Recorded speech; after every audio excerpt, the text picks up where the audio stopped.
Hello, dear TV viewers. Good morning. I hope you're all well and fresh. Today in our program, we talk about the history of Afghans in Sri Lanka. When did Afghan go to Sri Lanka? About their living, custom and cultures of Afghans in Sri Lanka, and many more that will come to my mind will be discussed with Dr. Tuan Mohmmad Zameer Karim, who is a medical doctor and author in Sri Lanka. Thank you so much for accepting our invitation and being on our show, Mr. Karim from Sri Lanka. And let me start by asking you, when did Afghan move to Sri Lanka, and what was the role of Afghans in pre-colonial in Sri Lanka? Okay, thank you so much for the question, and assalamu alaikum. And the history of Afghans in Sri Lanka can be traced back to the earliest of times. It can be traced back to the 1st century BCE. So as we know that Afghanistan was known by numerous terms in the past. For example, it was referred to as Bactria, Ariana, Grandiana, Magiana, Drangiana, and numerous other terms. So since the 1st century BC, there have been Afghan traders and pilgrims, as well as monks who have visited Sri Lanka. And from Sri Lanka, there were many Sri Lankans, monks, as well as traders who visited Afghanistan.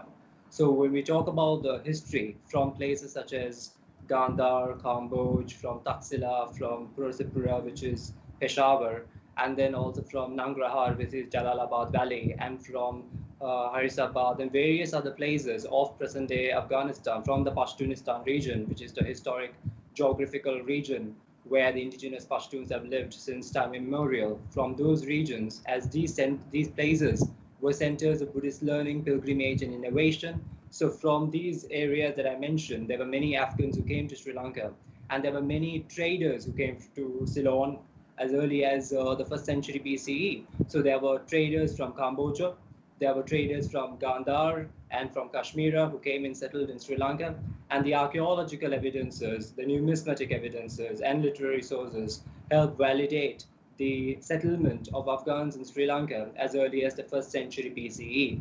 Now in Sri Lanka, there is a very famous temple known as Ruanveli Dagobah, which was completed in the year 2nd century BCE.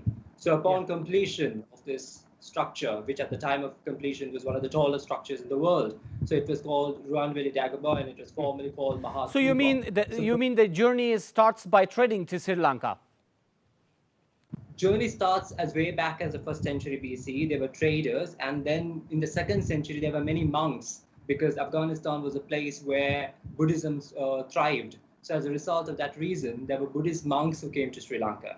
So in Sri Lanka, there was this huge temple that was built, and for the initiation ceremony of the temple called Ruanveli Dagobah, there was a monk named Yona Mahadhamma Rakita who came from Alexandria of Caucasus, which is present-day Afghanistan.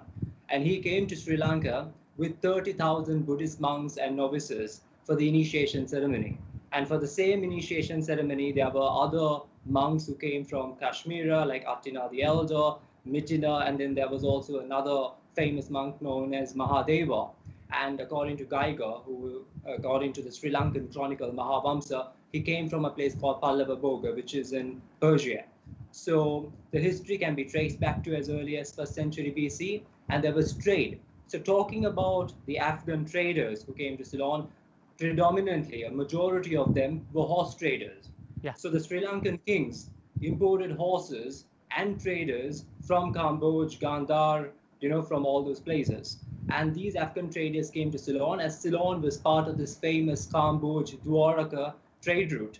So as a result of which, there were many traders who came from Afghanistan and settled in Sri Lanka. And likewise, there were trade connections. Even the legendary king of Sri Lanka, called Ravan, and those who have read Ramayana might be conscious of this character named Ravan. So even he had horses from the northern Indus Valley, from Kamboj, and from present-day Afghanistan. And if you tell me that, what are the main reasons that lead the arrival and eventual settlement of Afghans in Sri Lanka during the colonial period of British in Sri Lanka?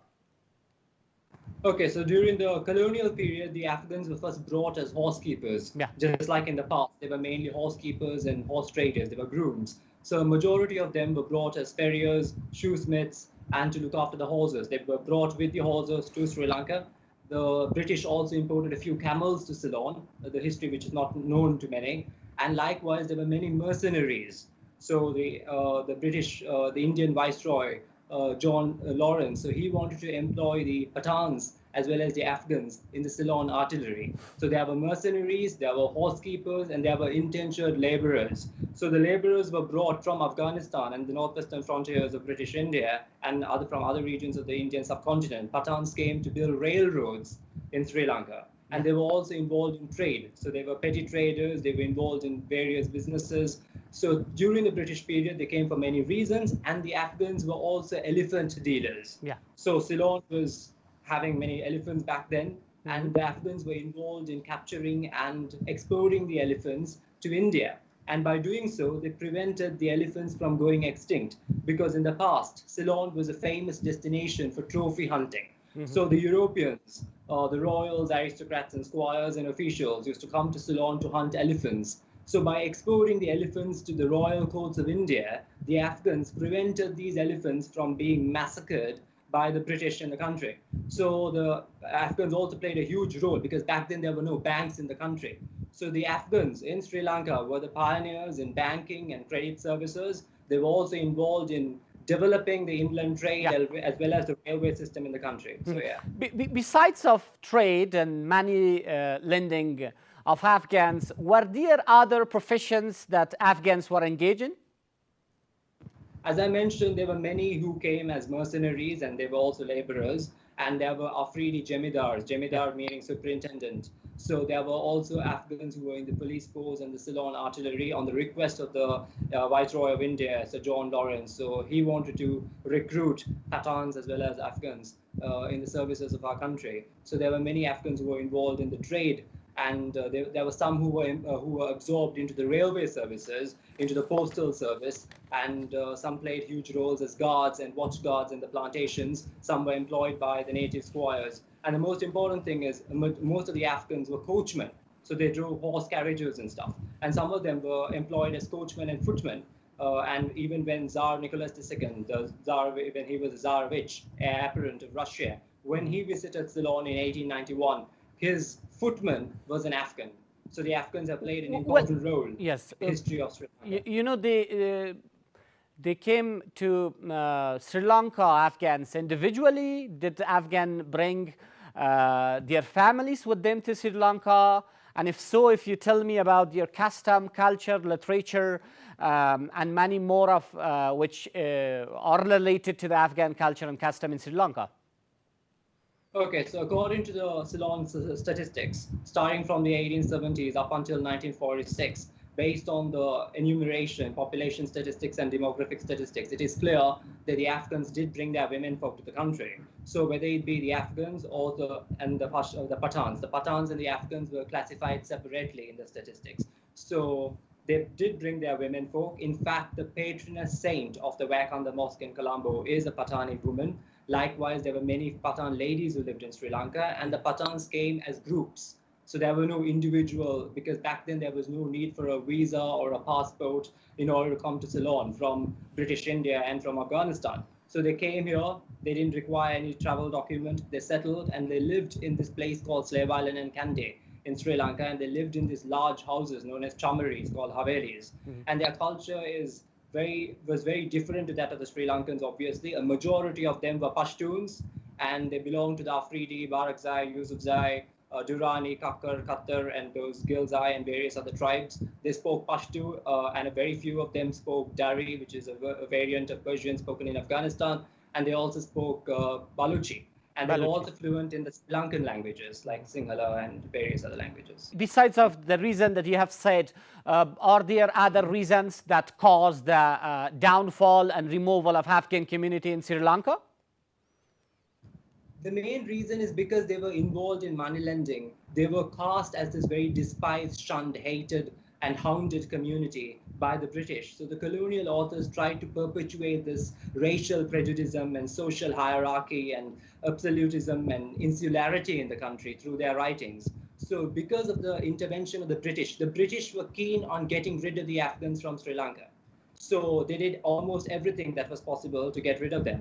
And a majority of the Afghans left the country. But during their stay in the country, the Afghans maintained very good ties with Sri Lankans. And Sri Lankans if you tell me just very shortly, because we are running out of time, do you have the exact number of Afghans who are living in Sri Lanka? How many Afghans are living in Sri Lanka? Right now, the Afghan community in Sri Lanka has gone extinct. So there is no proper Afghan community. So there are only a few mixed race Sri Lankans of partial Afghan descent who are living in the country. Thank you so much, Doctor, for being on our show. Thank you so much. And thank you so much for inviting me. So yeah. Thank you. And thank you so much for watching our show, dear viewers. Have a nice day. Bye. سپاسگزار هستم از اینکه بیننده برنامه‌های ما هستید. اگر می‌خواین برنامه قبلی ما را ببینید، اینجا را کلیک نمایید. اگر می‌خواین برنامه بعدی ما را ببینید، اینجا را کلیک نمایید. و اگر می‌خواین به چینل یوتیوب تلویزیون جهانی آریانا بپیوندید، پس اینجا را کلیک نمایید.